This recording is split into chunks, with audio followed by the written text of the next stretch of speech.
Hello दोस्तों, कैसे हैं आप सब लोग और कैसी चल रही है आप सब लोगों की तैयारी?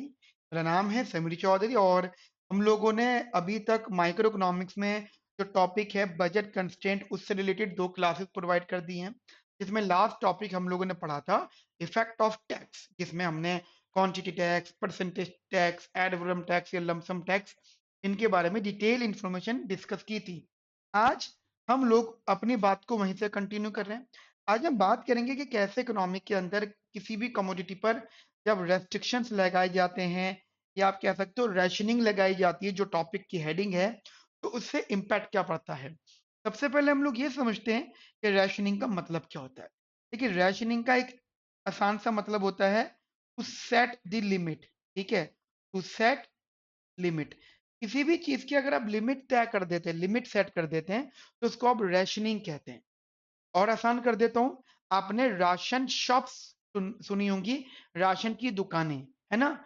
जहां पर गरीब लोगों को या जो जिन जो जो जो एलिजिबल है, ठीक है, मैं गरीब तो नहीं कहूंगा, मैं एलिजिबल बोलूंगा, जो एलिजिबल है गवर्नमेंट के थ्रू फैसिलिटीज लेने के लिए, चाहे वो गेहूं हो, चावल हो।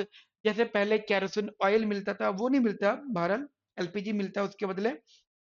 तो वहां पे आप अनलिमिटेड चीजें नहीं ले सकते। अब प्राइवेट मार्केट में जाओ, आटा, गेहूं, चावल, सब चीज अनलिमिटेड परचेज कर सकते हो आप अपनी विश के अकॉर्डिंगली जितने पैसे हैं। बट राशन शॉप पे आपके लिए लिमिट तय होती है, इसीलिए उसका नाम राशन या राशनिंग है। ठीक है, ये राशन की दुकान नहीं है, वो राशनिंग शॉप होती है। क्लियर कर देता हूँ मैं आप लोगों को। इसको आप ऐसे समझ सकते हो, मान लीजिए एक फैमिली है, पहले समझना उसके बाद हम लोग कंटिन्यू करेंगे।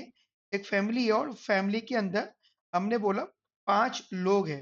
5 लोग मतलब 5 बच्चे हैं, लोग हैं, कुछ भी मान लो। अब उनके यहाँ पे क्या हुआ, एक बहुत बड़ा केक आया। केक मान लीजिए उनके जो फादर हैं वो लेकर आए हैं। Father is the 6th person, मतलब 5 लोग या 5 चिल्ड्रन भी कह सकते हो आप, छोटे बच्चे। 5 पीपल, 5 चिल्ड्रन भी आप कह सकते हो। तो और जो फादर साहब हैं वो 6th पर्सन है, मदर भी है, वो अलग है। अब घर में केक आया है। अब अगर फादर साहब केक लाके वो जाके उसको फ्रिज के अंदर रख देते हैं, मान लीजिए उन्होंने फ्रिज के अंदर उस केक को रख दिया, तो कोई गारंटी है कि वो केक शाम तक एज इट इज बचा रहे? वे बच्चे हैं, बच्चों को केक बहुत पसंद है ना? हाँ, ये होता है कि किसी को ज्यादा पसंद है, किसी को कम पसंद है, लेकिन पेरेंट्स के लिए तो इक्वालिटी है भाई, इक्विटेबल डिस्ट्रीब्यूशन करेंगे।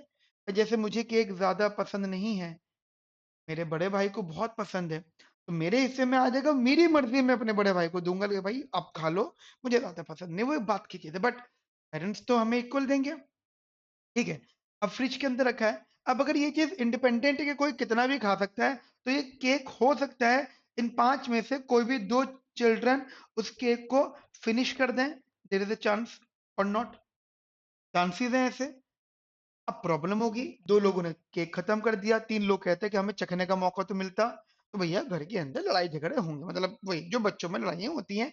और आज भी हमारे इंडिया में घर के अंदर बच्चों की लड़ाई में आधे से ज्यादा रीजन यही होता है कि मुझे चीज पूरी नहीं मिली।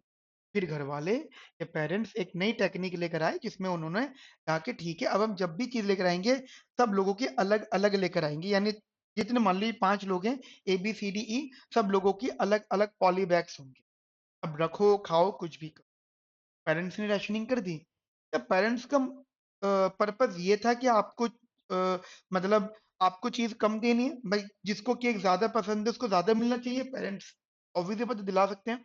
बट पेरेंट्स का पॉइंट ये नहीं है कि उसको ज्यादा खानी है तो उसको कम दो। पेरेंट्स का पॉइंट है कि जो चीज है वो इक्वटेबल हो, इक्वल नहीं हो, क्वांटिटी इक्वल ना हो, बेनिफिट्स इक्वल हो उसके। ठीक है, तो इन्हीं सब चीजों के लिए पेरेंट्स ने उसके लिए उसकी राशनिंग कर दी। रैशनिंग करने का मतलब एक लिमिट तय कर दी, उससे ऊपर आप नहीं ले सकते। उसके ऊपर आपका दिल कर रहा है, पैसे लो, बाजार जाओ, दूसरी चीज लेकर आओ। यही चीज एक कंट्री में होता है। हमारे पास एक, हमने फैमिली की बात करी थी, और country is also the family guys. अब हमारे पास एक कमोडिटी होती है, जैसे पेट्रोल। अब सरकार ये कहती है कि पेट्रोल आप जरूरत से ज्यादा मत लो, और हम कहाँ मानने वाले हैं, हम तो अनलिमिटेड इस्तेमाल करते हैं। तब सरकार हमेशा पेट्रोल से रिलेटेड लिमिटेशंस लगाती हैं।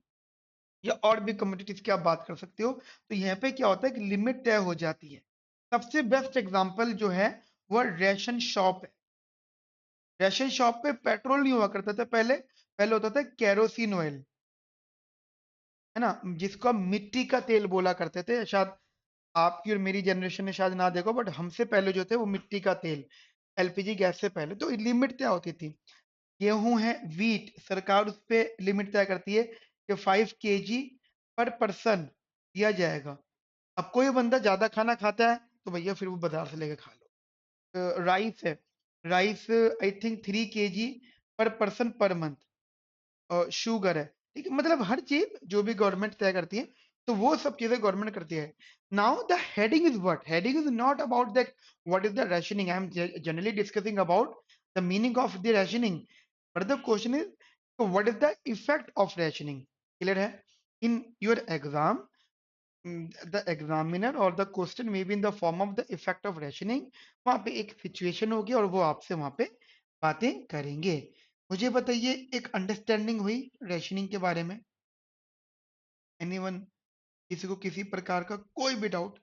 अब आप बोलोगे सर ठीक है रेशनिंग हो गई, ठीक है, अब जैसे ये तो हो गया, अब इफेक्ट ऑफ रेशनिंग में दोबारा हेडिंग लिख रहा हूँ, या एक काम करते हैं ना, मतलब आप आपने नोट वोट तो कराना कुछ नहीं करा होगा ना?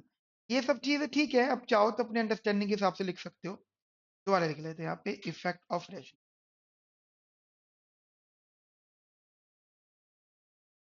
अब मैं नॉर्मल एक प्रैक्टिकल जो बातें वो बात कर रहा हूँ। देखिए रेशनिंग दो प्रकार की होती है। रेशनिंग एक होती है बाइंडिंग, और एक होती है नॉट नॉन बाइंडिंग। इसको थोड़ा सा इजी कर लेते हैं। जहाँ मैंने बोला था कि फादर साहब पहले केक लेकर आए थे, मान लीजिए केक लेकर आए वो, ठीक है, अब मैं हूँ, मुझे केक एक पर्टिकुलर क्वांटिटी से ऊपर पसंद ही नहीं है। तो अब अगर फादर ने बोल दिया है, या मैंगो लेकर आया, चलो मान लो मैंगो लेके आया, मैंगो बहुत सारे पूरे 10 किलो के 10 किलो आम लेकर आए, हम 5 लोग हैं। ठीक है, तो फादर साहब ने बोल दिया कि गिनती करके बोल दिया कि कोई भी 10-10 मैंगो से ज्यादा नहीं खाएगा। तो उन्होंने जो रेशनिंग करी है वो 10 मैंगोज की करी है, ठीक है, 10-10 मैंगो कोई नहीं खाएगा। अब एक बात सोचना, मैं हूं, मैं कहता हूं कि मैं मैक्सिमम 5 मैंगो खाता हूं, उसके बाद मुझे नहीं पसंद, आई डोंट लाइक। या फिर मैं कहता हूं कि मैं मिनिमम और मैक्सिमम, मिनिमम 10 to 15 मैंगोज खा सकता हूं। तो ये चीज मेरे लिए होगी। अगर मेरी मिनिमम लिमिट 10 या 10 से ज्यादा है, तो मेरे लिए ये रैशनिंग बाइंडिंग होगी। बाइंडिंग का मतलब मुझे इसका इम्पैक्ट पड़ेगा।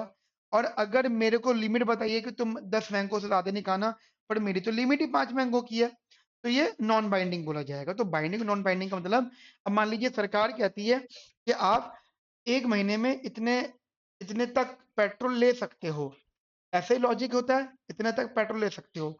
अब एक नॉर्मली ई रिक्शा वाला बोलता है या इलेक्ट्रिक व्हीकल वाला बोलता है कि मुझे तो मतलब ही नहीं है तुमने जो लिमिट लगाई है, आई डोंट केयर, तुम कितना भी देते रहो। तो वो होगा नॉन बाइंडिंग वाला पार्ट, जिनके पास जो ई व्हीकल वाले हैं। और जो पेट्रोल वाले हैं उनके लिए ये होगा बाइंडिंग वाला। ठीक है, तो एक ही अंडरस्टैंडिंग हम लोगों को यहाँ पे समझ के रखनी है। अब मैंने आपके लिए एक एग्जाम्पल सेट करता हूँ दोस्तों, एक बेसिक सा एग्जाम्पल। ठीक है, एग्जाम्पल मान लो कि हाँ, हम ना एक कॉलेज में, ये स्कूल में, हाँ कॉलेज मान लो, और हमें कॉलेज में एक स्कॉलरशिप मिली है। ठीक है, स्कॉलरशिप मिली है, और वो स्कॉलरशिप है 10,000 रुपए की स्कॉलरशिप है वो। अब 10,000 रुपए की स्कॉलरशिप में वो ये कहते हैं कि अम, वो ये कहते हैं कि आपको देखो जी दो चीजें करनी है। मतलब अब देखिए स्कॉलरशिप मुझे मिल गई, स्कॉलरशिप मतलब पैसे मिल गए, ये प्रैक्टिकल बता रहा हूँ। क्या ये कंफर्म है कि स्टूडेंट इस स्कॉलरशिप को, इस पैसे को वहीं खर्च करेगा जिस पर्पज से उसको दिया गया है? ऑब्वियस बात है, गवर्नमेंट ने उसको दी है, ये स्कॉलरशिप मिली है फॉर दी बुक्स, बस स्टूडेंट अपना एंटरटेनमेंट भी करेगा, एंटरटेनमेंट भी करेगा। मतलब मान लो मूवी देखने जा रहा है वो पूछने वाला थोड़ी है। अब सरकार परेशान हो गई, यार ये तो गड़बड़ी कर दी। अब वो कहते हैं कि हमें काम कर रहे हैं, देखो ऐसा है कि हम आपको हम आपको जैसे जैसे अगर आप बुक लेने जाते हो, एग्जाम्पल आप बुक लेने जाते हो, तो बुक का जो प्राइस है, मान लीजिए वो है 500 रुपीज, और मूवी का प्राइस है मान लीजिए 100 रुपीज। ठीक है। अब गवर्नमेंट ये कहती है कि भैया देखो ऑप्शन क्या है। ऑप्शन ये दोस्तों कि गवर्नमेंट कह रही है कि हमने आपको 10,000 डॉलर दिए हैं एज एन स्कॉलरशिप, आप इसको बुक्स पे खर्च करो। बट आप क्या हो गया, क्योंकि अभी मैटर करता है कि 10,000 रुपये आपको किस तरीके से मिले हैं। ये आपको दो तरीके से मिल सकते हैं, या तो ये आपको कैश ग्रांट के तौर पे मिलेंगे, या आपको या आपको बुक ग्रांट के तौर पे मिलेंगे। आप लॉजिकली बात समझना मेरी, मैं क्या कहना चाहता हूँ। या तो सरकार आपको पैसे दे देंगी, मतलब आपको यूनिवर्सिटी पैसे दे देगी, आपके पैसे दे देंगे। Now you are independent that you can use your money as your wish, मतलब जितने, मतलब आप अपनी मर्जी के हिसाब से आप उस पैसों को इस्तेमाल करोगे, ऐसा ही होगा। लेकिन अगर बुक ग्रांट है तो उसका मतलब क्या होगा कि कॉलेज बोलेगा कि आपको इतने पैसे तक की बुक्स मिल जाएंगी, जैसे हमारे कॉलेजेस में लाइब्रेरी होती है, ऐसा ही होता है। अब होगा क्या, मैं सारा का सारा डिपेंड तो मैं 100% स्कॉलरशिप पे नहीं हूँ। मान लो एक नॉर्मल बजट कंस्ट्रेंट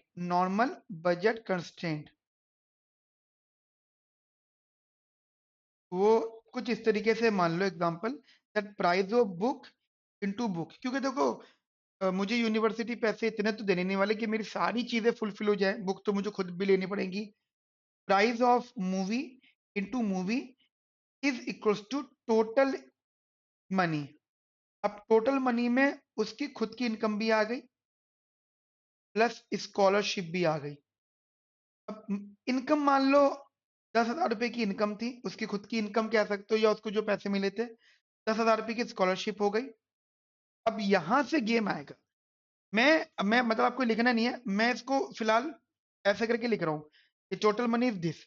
अब अगर मैंने इसको यहाँ पे प्लस करके 10,000 लिखा है, ये मैंने अगर कहता हूँ 20,000, तो इट मीन्स व्हाट कि ये जो है ये कैश ग्रांट है। क्या है दोस्तों, ये कैश ग्रांट। क्योंकि अगर पैसे मुझे दिए जा रहे हैं तो मैं उसको अपने टोटल मनी में ऐड ऑन कर लूंगा, then this is my total money and this is the price of book and thing. और जैसे मुझे दे रखा है तो ये आ गया 500 into B plus 100 into M is less than और इक्वल्स टू 20,000। समझ में आई मेरी बात आपको या नहीं, ये बताओ।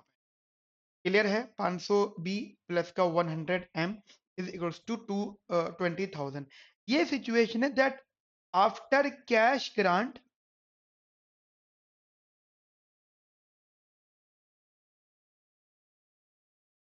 Budget constraint, after cash grant budget constraint. Clear, after cash grant budget constraint. एक सिचुएशन ये वाली है जब गवर्नमेंट कैश ग्रांट देती है। अब देखो बजट कंस्ट्रेंट पे इम्पैक्ट क्या पड़ेगा, पहले मेरे साथ पहले अच्छे से समझ लेना चीजों को।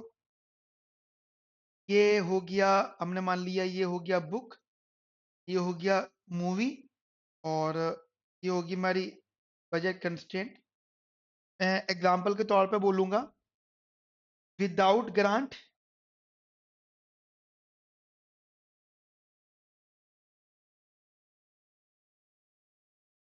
विदाउट कैश ग्रांट, ठीक है,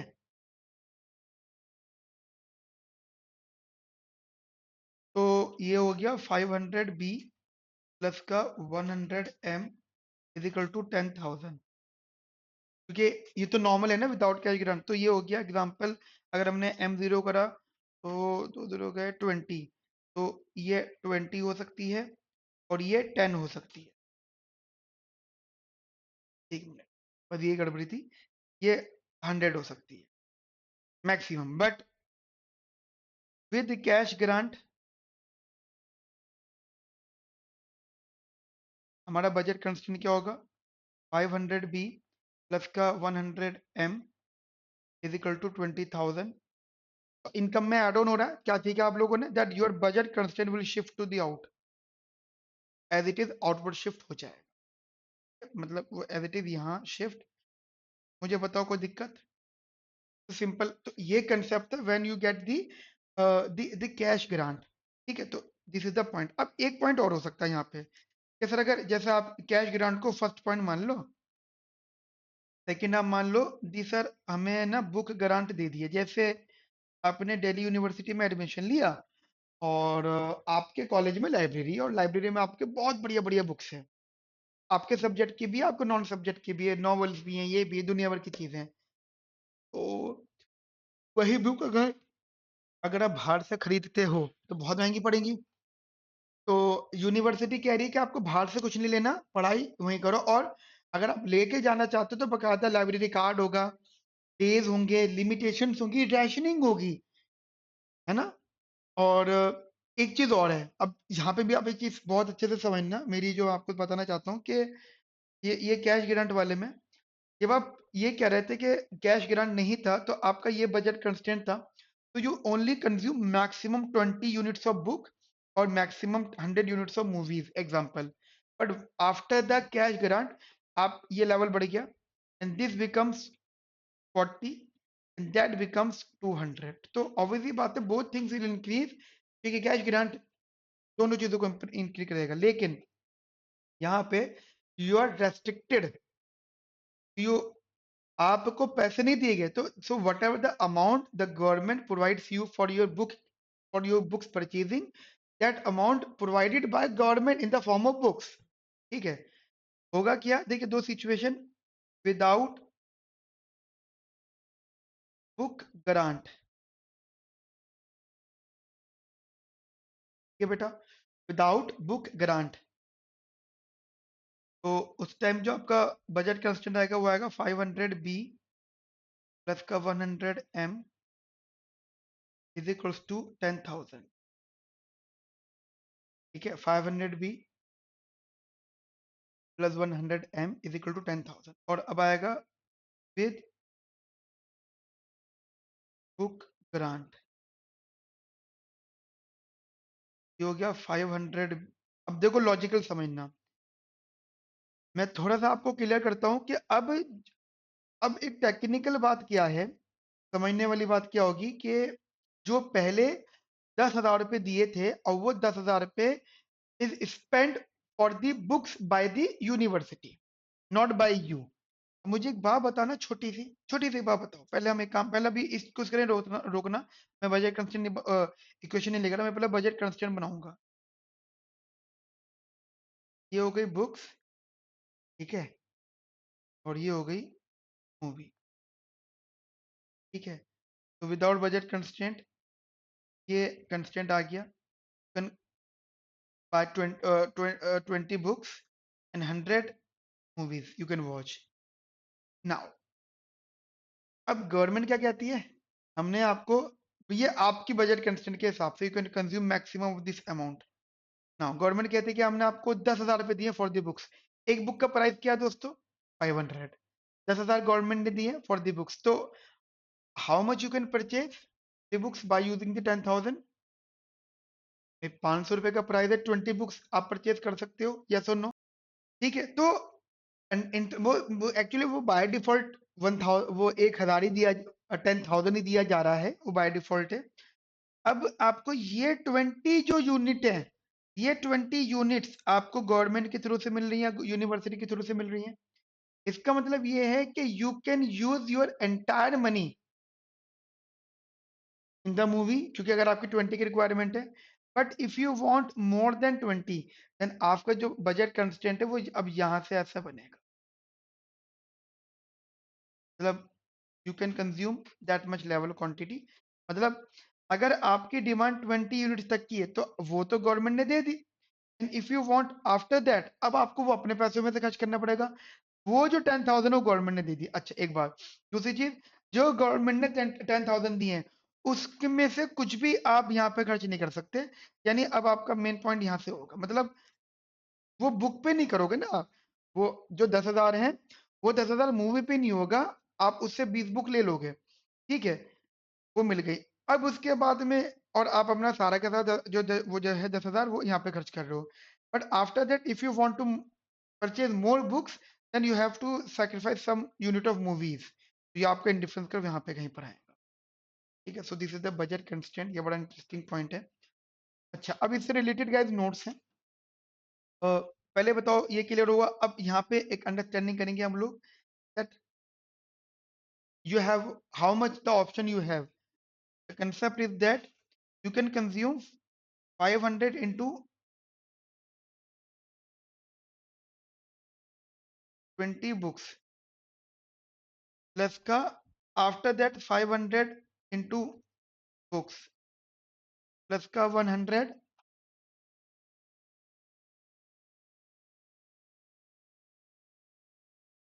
m is equal to 1000 10,000।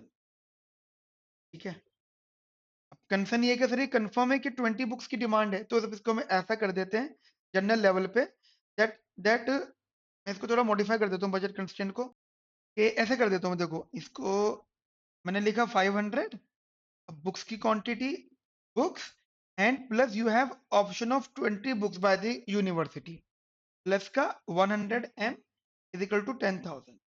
ठीक है, हाँ अब जब आप लिखोगे तो ये बनेगा। ठीक है, एंड ये वही 10,000।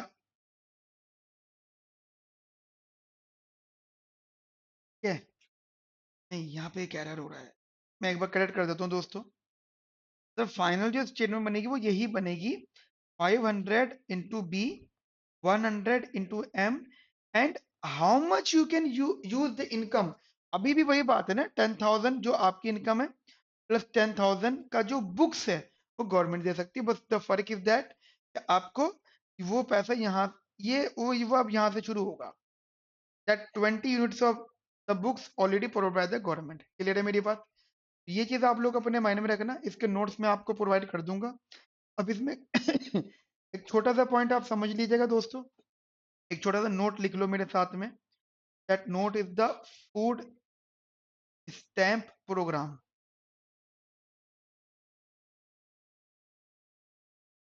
ठीक है, कंबाइन नोट्स आपको पोर्टल पे मिल जाएंगे, जितने भी नोट्स हैं, बस एक अंडरस्टैंडिंग आप कर लीजिए। फूड स्टैम्प प्रोग्राम, देखिए दो सिचुएशंस होती हैं। एक गवर्नमेंट मतलब जैसे हमें यूनिवर्सिटी में क्या था, यूनिवर्सिटी में हमें या तो कैश ग्रांट था, मतलब बाहर से कुछ जाके ले लो, या 100% फ्री हम लोग देंगे, ऐसा था यूनिवर्सिटी।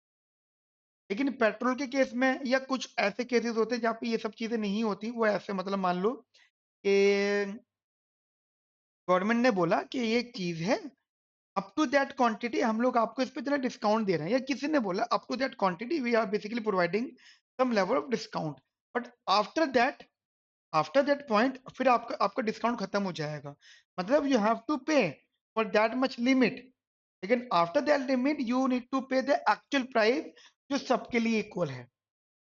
ठीक है, तो मैं मेरी बात, जैसे मैं आपको ये कह रहा हूँ डायग्राम है, और एक हमारी नॉर्मल बजट लाइन होती है, या मान लो ये एक्स है ये वाई है, और हमारी एक नॉर्मल बजट लाइन है, ये एक बजट लाइन हो गई। ओके, अब क्या है कि उन्होंने बोला कि दैट मीन्स बट आप ये एक्स ये वाई स्टार ये ले सकते हो आप इतना लिमिट, और एक्स स्टार आप इतना लिमिट ले सकते हो मैक्सिमम। अब आपने बोला कि सर मतलब हमें x1 तक की क्वांटिटी मिली है, मतलब इस पे हमें एक डिस्काउंट मिला है अगर मैं इतनी क्वांटिटी परचेज करता हूँ मिनिमम। ये कौन सा वाला कंसेप्ट है ये है कि जैसे जब गवर्नमेंट होती है ना, गवर्नमेंट कहती है कि इतनी, जब गवर्नमेंट को रेस्ट्रिक्शन करना होता है, कहते हैं अगर आप इतनी क्वांटिटी लेते हो तो वो डिस्काउंटेड है। ठीक है, जैसे जैसे इलेक्ट्रिसिटी है, बिल इलेक्ट्रिसिटी आपको पता है कि वहां पे लैब्स बने हुए हैं अप टू 200 यूनिट्स, तो वो नॉर्मल में काउंट होगा, जीरो होगा। 200 से ऊपर रेसिडेंशियल में तो उस पर एक अमाउंट चार्ज होगा, बट आप अगर कमर्शियल वाली बिजली इस्तेमाल करो, मतलब अगर जरूरत से ज्यादा यूनिट्स इस्तेमाल हो जाती हैं, तो वो मल्टीप्लाई जो अमाउंट ऑफ यूनिट है वो बढ़ जाता है, यानी as you increase the quantity your price will also increase. तो वो कहता है कि इतने पे तो हम क्वांटिटी आपको डिस्काउंट देंगे, but after that you need to pay the actual price. तो at that much level of quantity, मान लो हमारा जो बजट कंस्ट्रेंट है वो यहाँ तक कैसा बनेगा, but after that our budget constraint line is parallel to the original one। समझ में आई मेरी बात आपको क्लियरली? तो अभी एक अंडरस्टैंडिंग रखना, so this is basically without budget, without discount. समझ में आई मेरी बात आपको क्लियरली, अच्छे से बढ़िया से? एक ही अंडरस्टैंडिंग आप यहाँ पे रखिएगा, फूड स्टैम्प वगैरह मैंने बताया, इसके नोट्स आपको पोर्टल पे मिलेंगे, ठीक है? तो एक जनरली हमने एक नॉलेज अच्छे से यहाँ पे ली है, तो notes will basically upload on the. तो मिलते हैं नेक्स्ट सेशन में। Have a nice day, thank you, bye bye, take care.